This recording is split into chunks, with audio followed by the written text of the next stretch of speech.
Good morning student. आज हम लोग फिजिक्स में नया चैप्टर पढ़ेंगे प्रक्षेप गति। प्रक्षेप गति कह दो या एक समतल में गति। एक समतल में गति में जो प्रक्षेप गति है उसका सबसे अच्छा उदाहरण है। ठीक है, तो सबसे पढ़ेंगे प्रक्षेप गति चैप्टर। तो इस चैप्टर में पहले हेडिंग हम पढ़ लेते हैं कि एक समतल में गति या द्विविमीय गति क्या होती है। एक समतल में गति या द्विविमीय गति क्या होती है। तो हेडिंग डाल लेंगे एक समतल में गति। एक समतल में गति, ठीक है। तो एक समतल में गति क्या होती है, सबसे पहले ये जानेंगे कि समतलीय गति क्या होती है। तो परिभाषा क्या होती है कि जब कोई वस्तु एक समतल में गति करती है, जब कोई वस्तु एक समतल में गति करती है तो उसकी गति एक समतलीय गति कहलाती है। ठीक है, क्या बताएंगे कि जब कोई वस्तु एक समतल में एक प्लेन में गति करती है तो उसकी गति एक समतलीय गति या द्विविमीय गति कहलाती है। द्विविमीय मतलब x अक्ष और y अक्ष। समझ में आया कि जब कोई वस्तु एक समतल में गति करती है तो उसकी यह गति एक समतलीय गति कहलाती है या द्विविमीय गति कहलाती है। ठीक है, ये हो जाएगी एक समतलीय गति या द्विविमीय गति।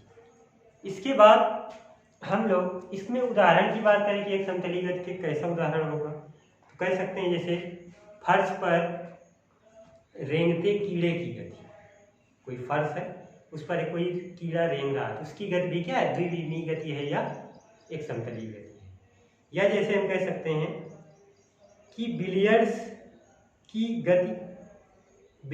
गेंद की गति, बिलियर्ड की मेज पर जो गति होती है, जिसे वो गेंद नहीं खेला करते हैं मेज पर और एक डंडे से मारा करते हैं, गोल किया करते हैं, तो उसकी जो गति होती है वो भी क्या है, एक समतलीय या द्विविमीय गति। प्रक्षेप गति, वृत्तीय गति, ये सभी क्या है, द्विविमीय गति है।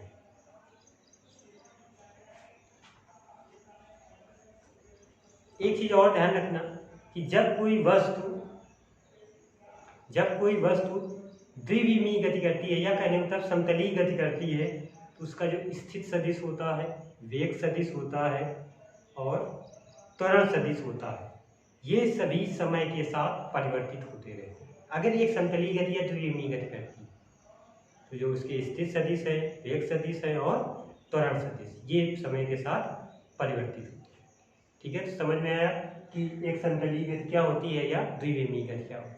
क्या बताएंगे, जब कोई वस्तु एक समतल में गति करती है तो उसकी इस गति को एक समतलीय गति या द्विविमीय गति कहते हैं। जैसे बिलियर्ड्स की गेंद बिलियर्ड की मेज पर जो गति होती है, कीड़े का किसी मेज पर रेंगना, ये भी क्या है, द्विविमीय गति है। ठीक है, या फर्श पर रेंगना या मेज पर कोई समतल है उस पर रेंगना, तो ये सभी क्या है, द्विविमीय गति। तो अगली हेडिंग डाल देंगे। इसके बाद स्थित सदिश, वेग सदिश, ये सभी हम लोग पढ़ चुके हैं पहले चैप्टर में इसके। तो हम हेडिंग डालेंगे अगली, प्रक्षेप गति क्या होती है, प्रोजेक्टाइल मोशन, प्रक्षेप गति। तो हेडिंग डालेंगे प्रक्षेप गति।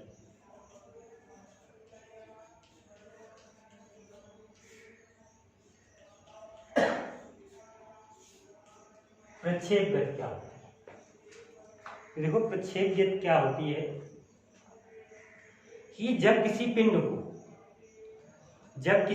को पृथ्वी की गुरुत्वीय क्षेत्र में, जब किसी पिंड को पृथ्वी के गुरुत्वीय क्षेत्र में किसी प्रारंभिक वेग से, जब किसी पिंड को पृथ्वी के गुरुत्वीय क्षेत्र में पिंड के प्रारंभिक वेग से ऊर्ध्वाधर दिशा से भिन्न किसी दिशा में, ऊर्ध्वाधर दिशा में नहीं, ऊर्ध्वाधर दिशा से किसी भिन्न दिशा में फेंका जाता है तो पिंड गुरुत्वीय त्वरण के अंतर्गत ऊर्ध्वाधर तल में एक वक्र पथ से गति करता है। किस पथ से, वक्राकार पथ से गति करता है। तो पिंड की इस गति को प्रक्षेप गति तथा इस तय किए गए पथ को प्रक्षेप पथ कहते हैं तथा फेंके गए पिंड को हम प्रक्षेप कह सकते हैं। ठीक है, तो समझ में आया कि प्रक्षेप गति क्या होती है कि जब किसी पिंड को पृथ्वी के गुरुत्वीय क्षेत्र में किसी प्रारंभिक वेग से ऊर्ध्वाधर दिशा से किसी भिन्न दिशा में फेंका जाता है तो पिंड पृथ्वी के गुरुत्वीय त्वरण के अंतर्गत ऊर्ध्वाधर तल में एक वक्र पथ से गति करता है। पिंड की इस गति को प्रक्षेप गति तथा पिंड द्वारा तय किए गए पथ को प्रक्षेप पथ कहते हैं तथा पिंड को क्या कहेंगे, प्रक्षेप कहेंगे। प्रक्षेप गति समझ में आई कि जब किसी पिंड को पृथ्वी के गुरुत्वीय क्षेत्र में किसी प्रारंभिक वेग से ऊर्ध्वाधर दिशा से किसी भिन्न दिशा में फेंका जाता है तो पिंड गुरुत्वीय त्वरण के अंतर्गत ऊर्ध्वाधर तल में एक वक्र पथ से गति करता है, इसे पिंड की क्या कहते हैं, प्रक्षेप गति। जैसे एग्जाम्पल में कह सकते हैं छत से फेंकी गई गेंद की गति। छत से ऐसे अगर हम गेंद फेंके तो वो भी क्या होगी, वक्राकार पथ में गति करती है, वो भी क्या होती है, प्रक्षेप गति होती है। या हम कैसे कह दें कि हवाई जहाज से गिराए गए बम की गति, वो भी क्या होगी, एक प्रक्षेप गति होगी। या हम कह दें तोप से छूटे गोले की गति, तोप से जो गोला दागा जाता है उसकी गति भी क्या होती है, एक प्रक्षेप गति होती है। या हम कह दें कि भाला फेंकने की गति, भाला जैसे फेंका जाता है वो भी क्या एक प्रक्षेप गति में गति करता है। तो ये सभी क्या है, प्रक्षेप गति के उदाहरण। तो सबको प्रक्षेप गति के बारे में समझ में आया होगा। इसके बाद क्या पढ़ेंगे कि सिद्ध करना है कि सिद्ध कीजिए कि प्रक्षेप का पथ परवलयाकार होता है। ठीक है, तो हेडिंग डालेंगे प्रक्षेप का पथ, हेडिंग डालेंगे प्रक्षेप का पथ।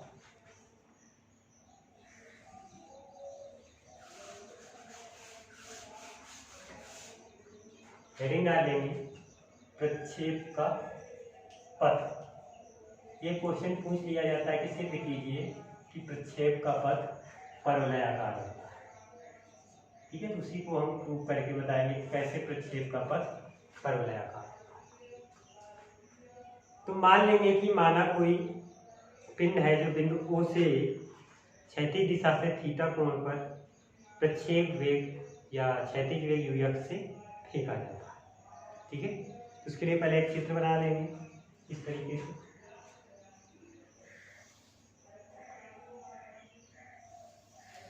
ठीक है, ये बिंदु O मान लेते हैं, यहाँ से किसी बिंदु को इस तरीके से फेंका जाएगा।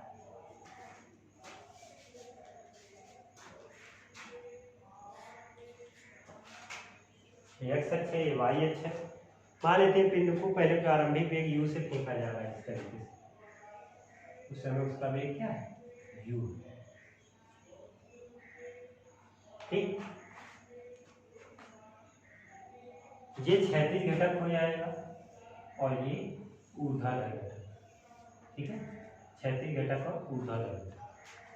क्षैतिज से थीटा कोण पर फेंक रहे हैं पिंड को, ये कोण क्या है, थीटा। ठीक है, यहाँ पे जो क्षैतिज घटक होगा वेग का वो होगा ux, तो ux बराबर होगा u cos थीटा। ठीक, ये होगा ऊर्ध्वाधर वेग जो कि होगा uy, तो uy बराबर आएगा u sin थीटा। ठीक है, तो क्षैतिज घटक और ऊर्ध्वाधर घटक है, ux बराबर u cos थीटा क्षैतिज घटक है और uy बराबर u sin थीटा ऊर्ध्वाधर घटक है। ठीक है, मान लेते हैं कि इस दौरान क्षैतिज दूरी जो क्षैतिज पदार्थ है वो कहकर r तय करता है और उच्चतम स्थिति में जो सबसे अधिकतम ऊंचाई है वो h तय करता है। यहाँ से यहाँ तक की ऊंचाई मान लेते हैं, उच्चतम ऊंचाई है वो क्या है, h तय करता है ऊर्ध्वाधर तल में।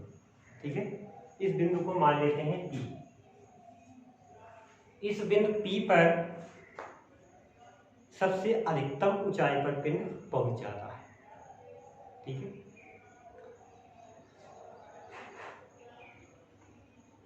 देखो कैसे डेरिवेट करेंगे हम लोग, थ्योरी में लिखेंगे क्या जाके, इस चित्र के द्वारा लिखेंगे कि माना कोई पिंड बिंदु O से क्षैतिज से थीटा कोण पर प्रक्षेप वेग u से ऊर्ध्वाधर तल में प्रक्षेपित किया। इस तरीके से पिंड को ऊर्ध्वाधर तल में u वेग से प्रक्षेपित किया जाता है। ठीक है, थीटा कोण पर, जो कि क्षैतिज से कितने कोण पर है, थीटा कोण पर है। मान लेंगे कि माना बिंदु जो O है वो मूल बिंदु है तथा प्रक्षेप के ऊर्ध्वाधर समतल में बिंदु O से गुजरने वाली क्षैतिज तथा ऊर्ध्वाधर रेखाएं क्या है? x अक्ष और y अक्ष है। प्रारंभिक प्रक्षेप वेग जो है वो क्या है? u है। उनके क्षैतिज और जो ऊर्ध्वाधर घटक हैं वो ux व uy, जहाँ ux बराबर u cos थीटा और uy बराबर u sin थीटा है। ठीक है, क्योंकि इसमें क्या किया गया है कि जो g का मान है वो स्थिर है, जो गुरुत्वीय त्वरण है उसका मान स्थिर है और ऊर्ध्वाधर दिशा में नीचे की ओर कार्य करता है। जब ऊपर की ओर फेंकेंगे तो गुरुत्वीय त्वरण जो है वो क्या है? नीचे की ओर कार्य करता है। या मान लें कि पिंड पर जो वायु का अवरोध है वो लगभग क्या है? नगण्य, मतलब वायु का कोई भी प्रभाव नहीं पड़ता, ये मान लेते हैं। तो पिंड का जो क्षैतिज वेग है वो ux बराबर u cos थीटा पूरी गति के दौरान क्या रहेगा? निश्चित रहेगा, नियत रहेगा, क्योंकि उस समय वायु का कोई अवरोध नहीं माना जाता है। परंतु जो पिंड के वेग का जो ऊर्ध्वाधर घटक है uy बराबर u sin थीटा, इसका मान गुरुत्वीय g के कारण, गुरुत्वीय त्वरण g के कारण निरंतर क्या है? बदलता है। उसके कहने का मतलब है कि जो क्षैतिज घटक है ux बराबर u cos थीटा वायु अवरोध के कारण उस पर कोई प्रभाव नहीं करता, मतलब ux बराबर u cos थीटा प्रत्येक स्थिति में क्या रहता है? नियत रहता है। लेकिन जो ऊर्ध्वाधर घटक है uy बराबर u sin थीटा वो गुरुत्वीय त्वरण g के कारण प्रत्येक स्थिति में बदलता रहता है। तो सबसे पहले हम क्या करेंगे? प्रारंभिक वेग जो दिए गए हैं ux और ux बराबर u cos थीटा, तो गति के दौरान जो त्वरण है उसका क्या होगा? Ex बराबर 0 होगा, क्योंकि जब प्रारंभिक वेग होगा उस समय उसका जो त्वरण होगा वो क्या होगा? 0। उस समय उसकी कोई गति नहीं हो रही, उस समय उसका वेग क्या है? ux। गति के दौरान उसका त्वरण हो जाएगा। तो क्या लिखेंगे जाके? पहले क्षैतिज दिशा में निकाल लेंगे और फिर इसके बाद ऊर्ध्वाधर दिशा में निकाल लेंगे। ठीक है, तो पहले लिखेंगे क्षैतिज दिशा में पिंड का प्रारंभिक वेग। लिखेंगे क्षैतिज दिशा में, क्षैतिज दिशा में, ठीक। तो पिंड का जो प्रारंभिक वेग है, प्रारंभिक वेग वो क्या होगा? ux। ठीक है, पिंड का प्रारंभिक वेग क्या होगा? ux। यहाँ ux बराबर क्या लिखेंगे? u cos। ठीक, त्वरण की बात करेंगे, पिंड के त्वरण क्या होगा? तो त्वरण उस समय क्या होगा? 0 होगा। त्वरण जो ax है वो क्या होगा? 0 होगा, क्योंकि उस समय पिंड कोई भी गति नहीं कर रहा प्रारंभिक स्थिति में। इसके बाद ऊर्ध्वाधर दिशा में निकालेंगे, ये तो क्षैतिज दिशा में, ऊर्ध्वाधर दिशा में निकालेंगे। ऊर्ध्वाधर दिशा में, ऊर्ध्वाधर दिशा में जो पिंड का वेग होगा, अंतिम वेग जिसे कहते हैं, या प्रारंभिक वेग मान लेते हैं। ऊर्ध्वाधर दिशा में पिंड का प्रारंभिक वेग जो होगा, प्रारंभिक वेग वो होगा uy, और uy बराबर क्या होगा? u sin theta. अब यहाँ पर अगर हम त्वरण निकालें, त्वरण जो कि ay होता है वो क्या होगा? 0 ना होकर माइनस का 0, क्योंकि ऊर्ध्वाधर दिशा में जो गुरुत्वीय त्वरण है वो g नीचे की ओर कार्यरत है, तो ऊर्ध्वाधर दिशा में निकालेंगे तो ऋणात्मक होगा। ठीक है, तो जो त्वरण होगा वो माइनस का 0 होगा।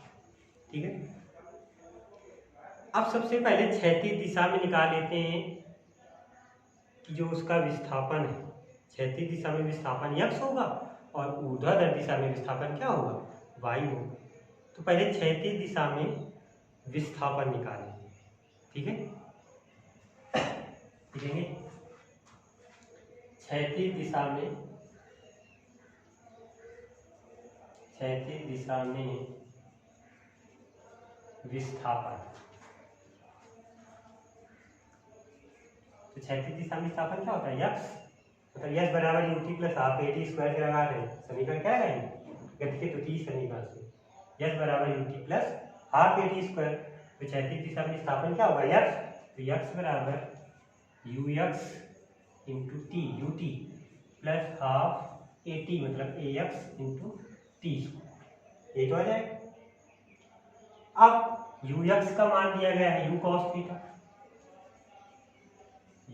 Theta into T plus half ए एक्स का मान जो है क्षैतिज दिशा में क्या है 0 है इंटू टी स्क्वायर। ये पूरा क्या हो जाएगा 0, मतलब एक्स बराबर आ जाएगा you cos theta into T. इसको क्वेश्चन नंबर फर्स्ट का ये क्षैतिज दिशा में विस्थापन आ गया। इसी प्रकार क्या करेंगे ऊर्ध्वाधर विस्थापन निकालेंगे। यहाँ से हम टी का मान निकालेंगे क्योंकि जरूरत पड़ेगी, तो टी बराबर क्या आ जाएगा x upon u cos theta. ठीक है, इसके बाद इसमें टी का मान निकालेंगे, इसको समीकरण में डालकर इसको डालेंगे। ठीक है, इसके बाद ये क्षैतिज दिशा में विस्थापन आ गया। इसी प्रकार ऊर्ध्वाधर दिशा में विस्थापन निकालेंगे। इसी प्रकार ऊर्ध्वाधर दिशा में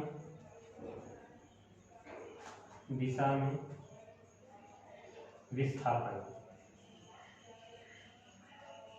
तो ऊर्ध्वाधर दिशा में विस्थापन क्या है y है। इसमें भी गति के समीकरण से ही लगे, तो y बराबर क्या है u i into t half a y T.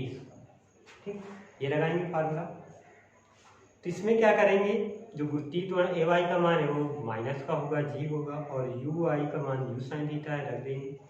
तो क्या आ जाएगा वाई बराबर यू वाई का मान है you sin theta into T, ये आ जाएगा माइनस का क्योंकि ए का मान जी रखेंगे क्या आ जाएगा हाफ जी टी स्क्वायर। ये आ जाएगा ऊर्ध्वाधर दिशा में विस्थापन। ठीक है, अब क्या करेंगे जाके कि जो समीकरण फर्स्ट था वहां से टी का मान इस समीकरण में रख देंगे, इसको समीकरण सेकंड मान लेंगे। ठीक है, तो लिखेंगे समीकरण फर्स्ट से टी का मान रखने का। ठीक है, तो रखेंगे क्या आ जाएगा y बराबर u sin theta into t का मान कितना है x upon u cos theta. ठीक है, प्लस माइनस है half g t square, t का मान ये रखेंगे तो आ जाएगा एक्स स्क्वायर बटे यू स्क्वायर कॉस स्क्वायर। ठीक, तो क्या आ जाएगा ये u sin theta into x upon u cos theta आ गया। ठीक है, अब इसको थोड़ा सा सॉल्व कर लेंगे तो हम किस तरीके से लिख सकते हैं। तो इस चित्र को हम थोड़ा सा साफ किए दे रहे हैं। ठीक है, इधर देख लेंगे थोड़ा सा। ठीक है,